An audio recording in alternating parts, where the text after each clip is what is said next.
first line, actually, so never mind. Right, hi everyone. So I'm going to teach you the alphabet. Well, I'm actually going to go through an alphabet of game development. So I've been in indie for about a year now, but I've actually been in the industry for over 17 years. So my alphabet is kind of going to be drawn on my experience over those years, but hopefully a lot of points are going to be applicable to indie. I think some of the stuff we've covered already, so we'll see what happens with those points. They may or may not tally up with what other people have said. You'll have to forgive me a little bit because I'm just going to kind of read from my notes, because one, I've got a bad memory, and two, I was sort of planning for it to be exactly half an hour, but we've got a little bit of extra time now, but that means you can probably ask me a few questions at the end, which I may be able to handle. So, who the hell am I? Is the first bit. So I started my career at Codemasters working on the first Colin McRae and Topping games, which was PlayStation 1, PC. I was one of the car physics coders, and I later moved into game design. A few years later, I was one of the founders of Big Studios, so we made Street Force and a few other games on the PSP. And we were nicely acquired by Sony about halfway through our life cycle, but unfortunately we closed down at the beginning of 2012. So after that, I decided to go indie, founded a new company, Red Phantom Games. I'm working on a little indie title called Minutes, and I pretty much do all the work on that myself. I'm outsourcing a little bit of music and most of the art, because I'm crap at art, basically. So I've done a lot of stuff in my career. I've done programming, I've done design, I've done game direction, I've helped grow a studio, I pitched to publishers, I've been an external producer, done recruitment, so quite a lot of stuff there. So what's my A to Z? Well, it's 26 points, strangely enough. And I've got, I've kind of got a minute per point, but like I said, we're not really that pressed for time. It's not a rule book, it's not a prescription, it's not a recipe, it's just food for thought, really.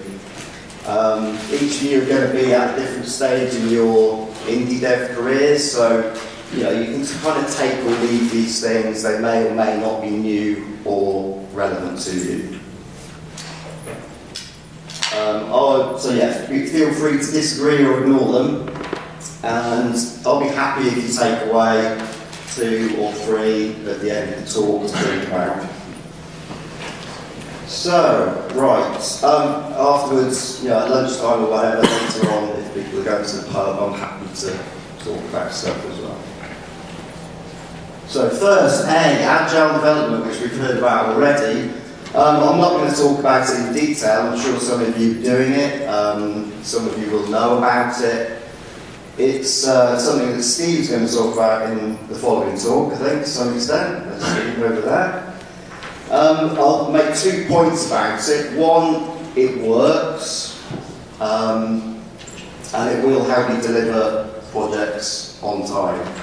However, it's something that's, you kind of need to take it as more of a philosophy than a prescripted methodology. If you take textbook agile, you just plonk it into your studio, you're going to generate problems. It's something you need to evolve over time, it's something that you need to kind of fit with your studio culture.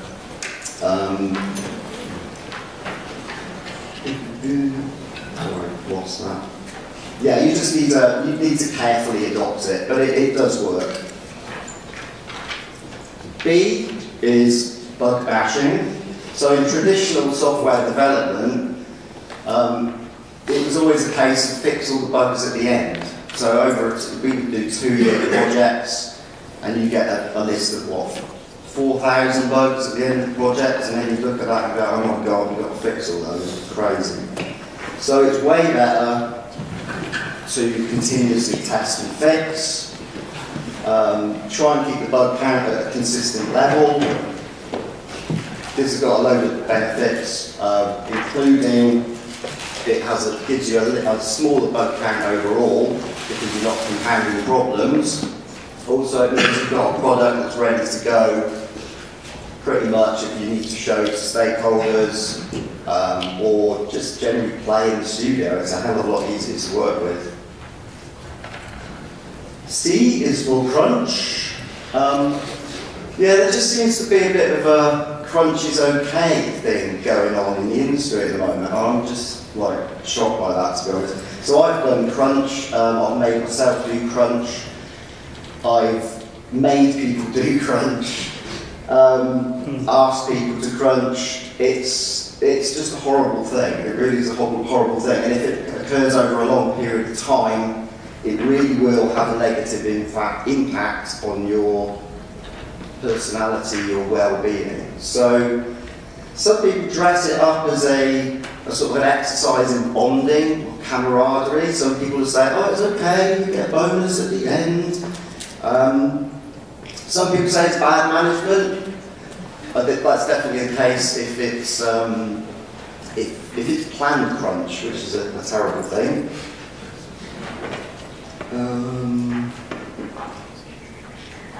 So I think it's more an indicator that your processes need to change.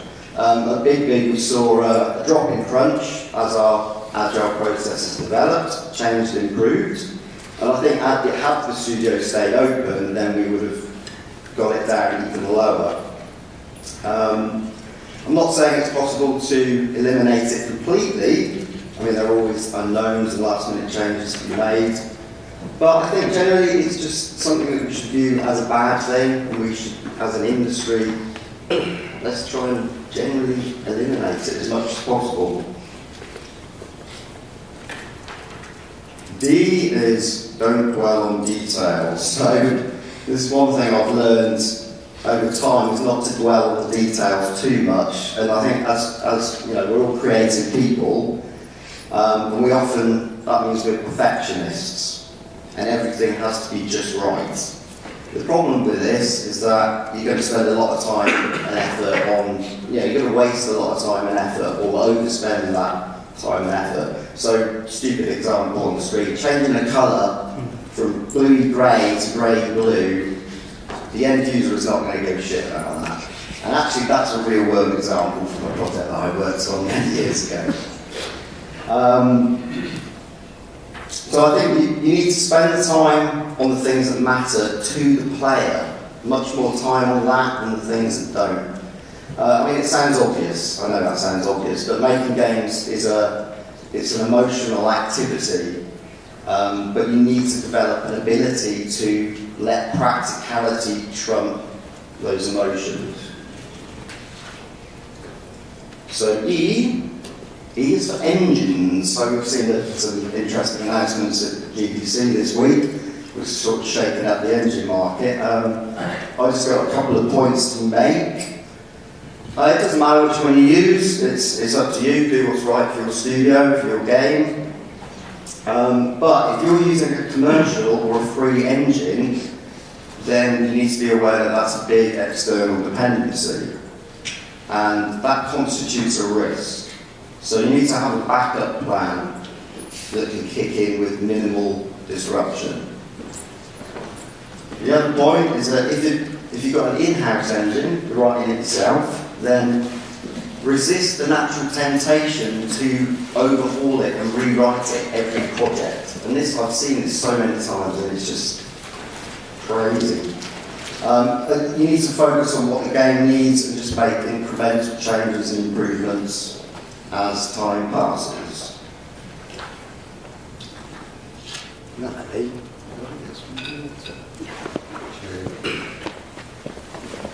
So my voice my throat's going dry now. Right, feedback. Okay, so I used to think that only constructive articulated feedback was valid. But I later became more convinced that all feedback should be listened to. Just because someone can't articulate what they mean or their reasons for disliking a game or an aspect of the game, that doesn't mean that opinion isn't valid. Even a simple, like, this game's shit, there's something behind that. But it's our job as developers to establish why those opinions are formed. These days you've got to, obviously there's difficulties with deliberate trolling, let's say, but we've also got the power of analytics to help us out. For me, the best feedback comes in a more sort of formalised setting, which we'll talk about a bit later. But yeah, I think it's something you definitely need to pay attention to in an objective way. G is for garbage, and by garbage I mean a shitty game. And by a shitty game I mean one that doesn't really attain average or anywhere near average commercial or critical success. Now, at some point, we're all going to make one. I've done it, or you probably have already, or may have done already. It's a disappointing experience, and if you spent 2 years on a project, that's really exacerbated. But you should see it as an opportunity to learn what went wrong. Was it process, game design, implementation, marketing, whatever it is, it's an opportunity to improve your game dev skills, even if your studio folded because of it. And here's a tip: we all have to play the great games that come out. But I would say, pick some crappy games and play the crappy games too. And just try and analyse them, analyse why they've failed, and kind of tally that with reviews or community opinion.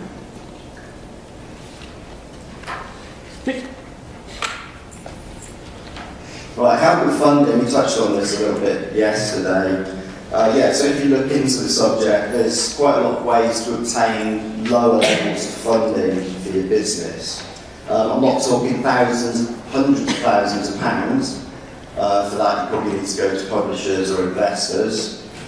But there are numerous schemes out there that provide grants, loans for small to medium businesses, startups. These usually have some sort of conditions attached, so you might have to do match funding, or you might have to be in a certain area of the country. But the benefit is that you won't be giving away percentage stakes of your company, and you will retain your IP. So I've listed a few there. There's more. They kind of change over the years. The money kind of comes from the government and the EU. So have a look into that stuff. I is for instant restart. So this is the one game design point that I'm going to make, because it bugs the hell out of me. We saw talk about Ollie Ollie yesterday, and this has got a great restart mechanic because it's got the restart button on the screen all the time. So it's perfect for this kind of game. There's almost no reason why a game can't have an instant restart, aside from maybe having to stream in a bit of data. So I think it's something you really should put into your designs and architectures and think about that early on. J is journey. Now, I'm not talking about the game here. So making games and building a studio should be seen as a long journey. You need to look further ahead than the end of your next project. Where are you going after that? Have a 3-year plan, have a 5-year plan. What are your contingencies? If things go well, how are you going to change things? If things go badly, what are you going to do differently? This doesn't need to be in massive detail, but it's just an outline, but you're just thinking about this stuff as you go forward, and also review it periodically.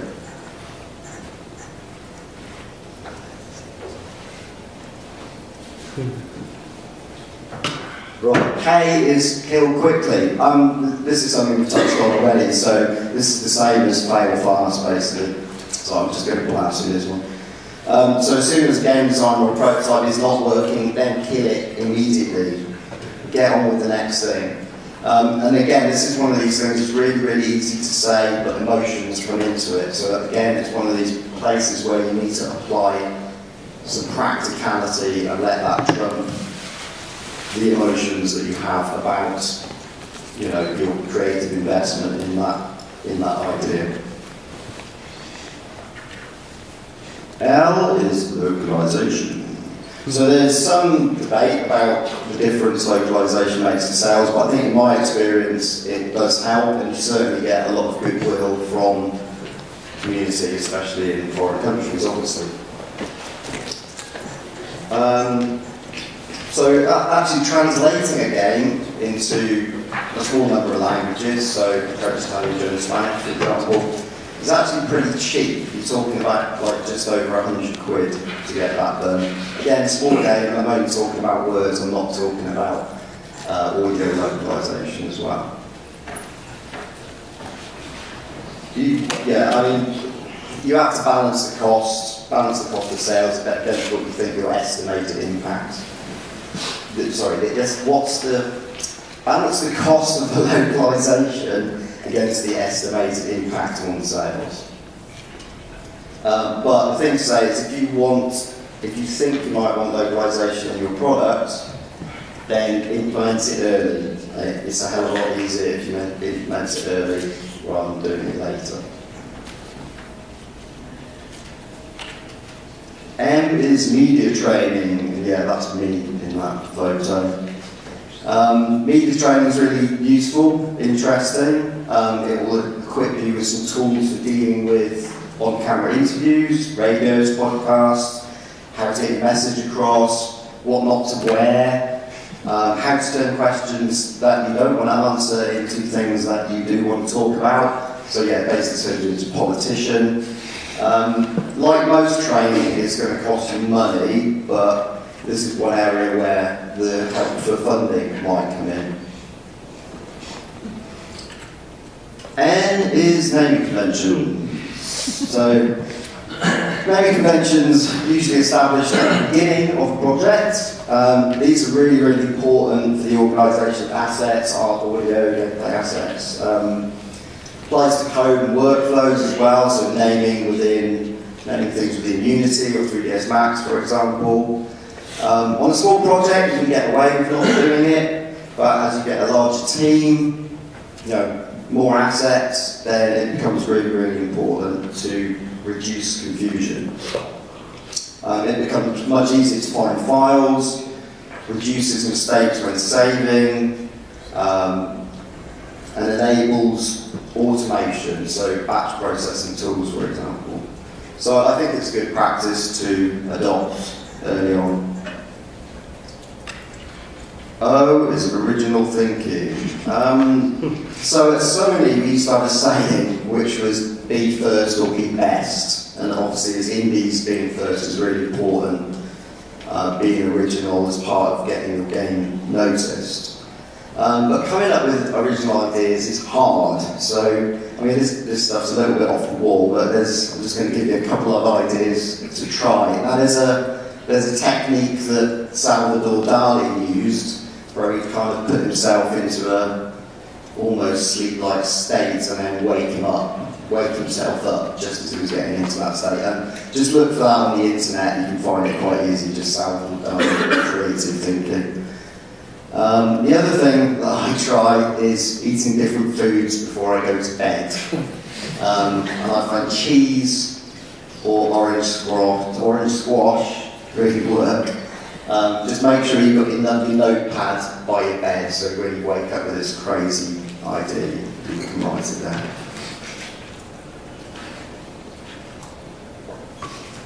Right, next letter is P. P is for prototype tracking. Now, we all know that building a prototype is a good thing. It'll prove that your ideas work. It's something you can show to investors. It's something that enables discussion amongst the team, honing of game mechanics and whatnot. But a prototype, especially a novel one, or one that's fun to play, or both, it can trap you into thinking that you're ready to move into your next phase of development, whether that's production, first playable, or whatever. When you begin prototyping, you need to have a list of questions. All the questions that you want the prototype to answer. Don't move on until you've answered all of those, or ticked all those questions off. Q is some quotations. So, 3 quotations that I like, that I think kind of apply to game development. I'm just going to read them out. You can kind of interpret what you wish from them. So I wasn't planning to lead. I was standing in the back, and then everyone turned around. In preparing for battle, I have always found that plans are useless, but planning is indispensable. To succeed, planning alone is insufficient. One must improvise as well. So generally, the whole idea is that making a plan up front and a design up front, and then just going and doing it is very old school thinking, and definitely a fallacy. So things are always going to change, and you've got to adapt as you go. Reaching the finish. Okay, so finishing a game is difficult for all of us that have done it, difficult at the best of times. Now that we're seeing Sony and Microsoft embrace indies, it's important to note that finishing becomes more difficult in these cases. So on a Vita, PS4, Xbox One. You're going to have to do localization into at least a few languages. You're going to have to adhere to many pages of technical requirements checklists, and those add quite a lot more work and create sort of crazy bugs. You have to go through a formal submission process, and you must get age ratings. So you've got to plan extra time for this, and you're talking 2 or 3 months perhaps. S is self-promotion, so that's all my stuff on there.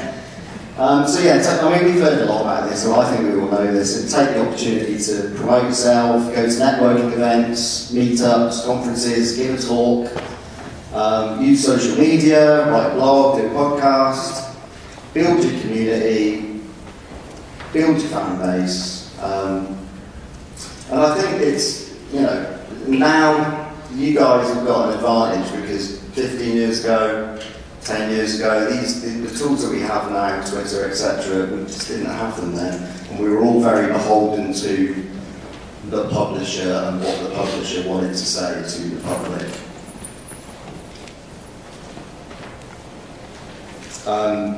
My email's there, so if you want to ask me anything in future, go ahead. I'm always happy to engage with you. T is for tools, so like engines, massive choice out there. That stuff on the board is what I use. The interesting thing there is pretty much that's entirely free. So apart from the video pad, which was about 25 quid, Perforce is free up to 20 users, if you didn't know. The reason Visual Studio is free is because I'm on BizSpark, Microsoft's BizSpark. If you're not on BizSpark, try and get on it, because you get access to all Microsoft software for free for 3 years. I've added Unity in there. I don't use Unity for production, but I do a bit of prototyping, so I've got that slightly in there as well. So generally, if you're on a tight budget, your tools don't need to affect that too much. I know there's no 3D art package there as well, because I outsourced my own, I think I have that.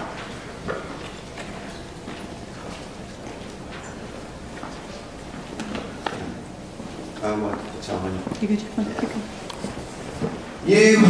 User testing. Okay, so earlier I talked about feedback. Formal user test is a really good way of getting feedback. So you're kind of working with a group of 10, 20 people who are roughly in your target market. It's really important to have a mediator or an invigilator who is not part of your development team.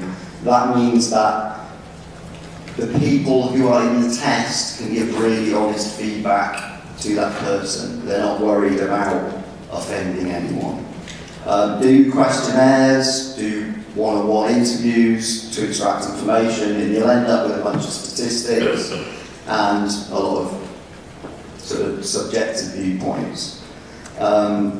If you combine that with analytics, you get a much better result as well. So that costs money, but when if you do an informal kind of version of this with your friends or with your indie community, then it's worth trying some of these approaches. So using questionnaires or getting someone else to sort of mediate the whole thing.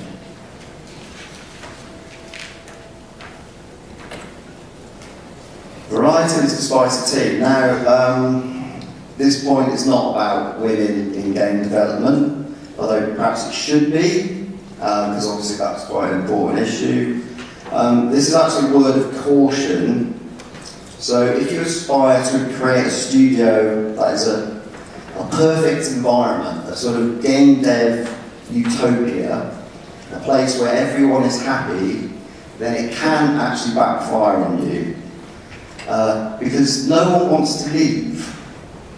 That means that there's no sort of progression for the people at the lower levels. There's no way to get promotion. So things kind of become frustrating for some staff, and then you end up with a slight stagnation within your studio. So what I would say is, don't be afraid of people leaving. It's just an opportunity to get new blood in. W is waste reduction. Okay, so there's a principle from agile development, or specifically lean agile development, which describes the elimination of waste, and you can read up about all this stuff. But the idea is to remove the inefficiencies that are encountered during a project that lead to time wasting. So things like overproduction, so building assets that aren't used, movement, which is a simple thing as walking from one side of the office to another, waiting to compile code. There's a lot more to this, but you can investigate.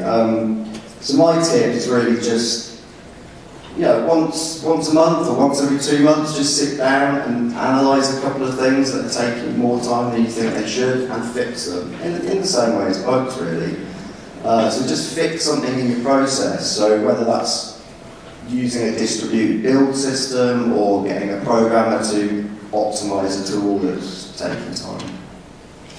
Like I said, this is a big topic, so that's just there to give you a start, something to think about.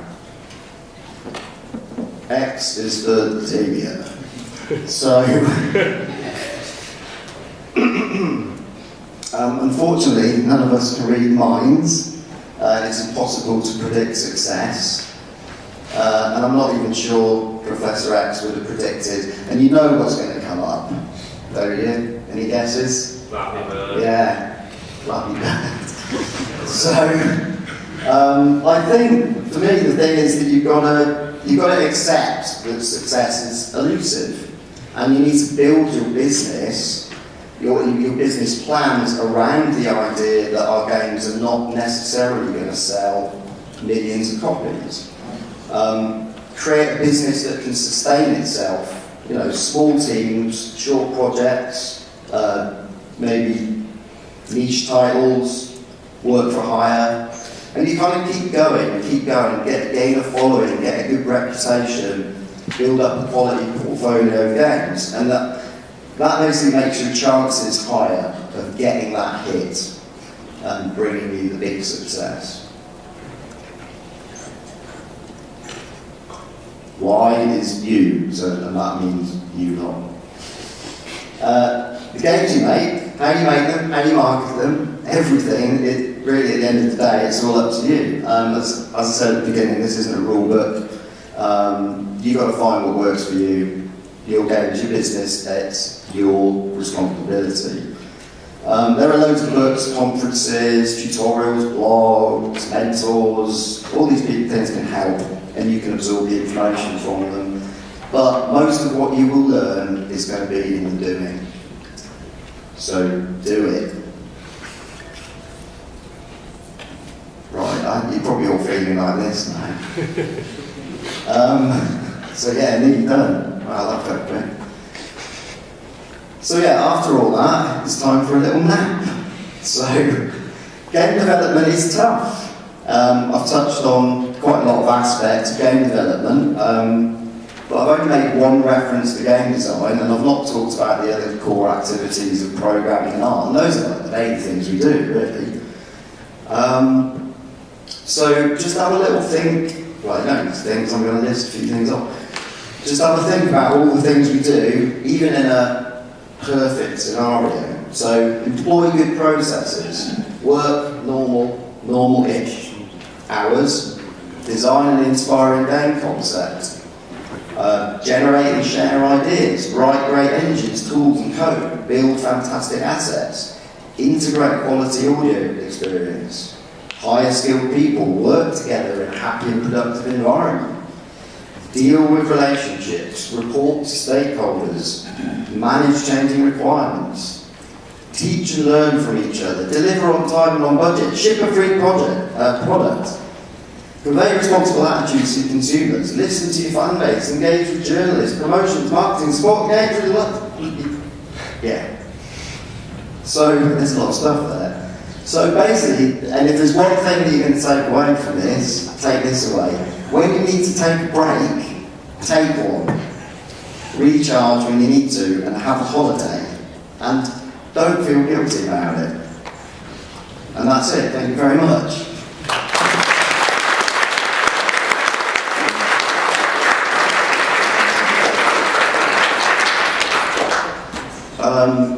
My game's going to be available to play at lunch if you want. We got time for questions? Any questions? Yeah. Do a couple of questions. Anyone? No, it was all too obvious and easy. Let's go. What's the best type of cheese for problem solving? I go with cheddar. It's a simple one. What's your game about? My game is a very simple, well, I shouldn't really use the word simple. It's a simple, abstract action game. Basically the antithesis of any AAA product, because you're actually playing and engaged the whole time, rather than sort of running across the landscape for 10 minutes and then pressing a button at the end of that to trigger a cutscene.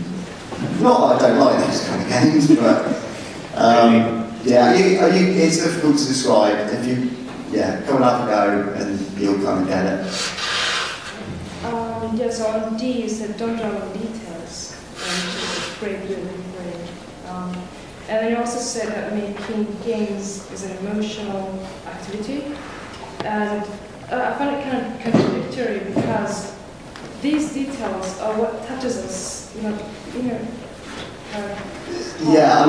It's just about balance. It's about balance and what's right for you. I mean, if you're in a situation where you are not beholden to deadlines and publishers and whatnot, then you can get away with it a bit more. But it's really about optimising your time. And it was a stupid example that I gave, but it is a real example. And I've definitely been in situations where you are spending too long discussing something that doesn't matter really to the end user. I think possibly it's about making decisions more quickly, because there can be a tendency to just sit in programmers, for example, like to sit in a meeting for 2 hours to discuss coding standards or something. It's like, just do it in 10 minutes, or one of you come up with it, and then the rest of you agree or change it a bit, and then just get it done. It doesn't need to be a massive meeting, things like that. So, I agree to an extent, but I think it's practicality versus, it's not letting your emotions override the practical considerations that affect business, really. So that's the point then. It's not just about making things exactly right and perfect. It's more about giving away a bit of your passion or your perfectionist. Yeah, if you're prepared to do that. But that's the thing. That's difficult. That's why I said making games is an emotional experience, and I'm sure everyone here would agree with that. But you just need to temper that emotion a little bit. I'm not saying don't have any emotion at all. You said you worked on the vehicle code for Colin McRae too, was it? It was basically the prototype vehicle code initially for Colin McRae 1 and Tocker 1. I was going to ask, did you work on the neural nets at all that were used for the AI? 'Cause I think it was No, I didn't. Wasn't it? That's one thing I've never done in my entire career is worked on AI. Oh, okay. I don't know if I ever got that. I will. I'm an indie now. I will. Bound to. Got to do it all. Yeah. Any more? One more. In your opinion, as an indie, localization should be an only or minor concern during Did you say localization? Yes, localization. So should localization be? Only or minor, like during QA. Do you mean the implementation of the system should be as early as possible? And you might want to do that with, obviously you're going to do that with English, but then maybe choose another language where you're just going to do a bit of Google Translate, just so that you know that you can support the characters and whatnot. So I picked Russian for that. But doing the translations, get that done later on, much later on, yeah. Okay? Right, cheers guys, thank you.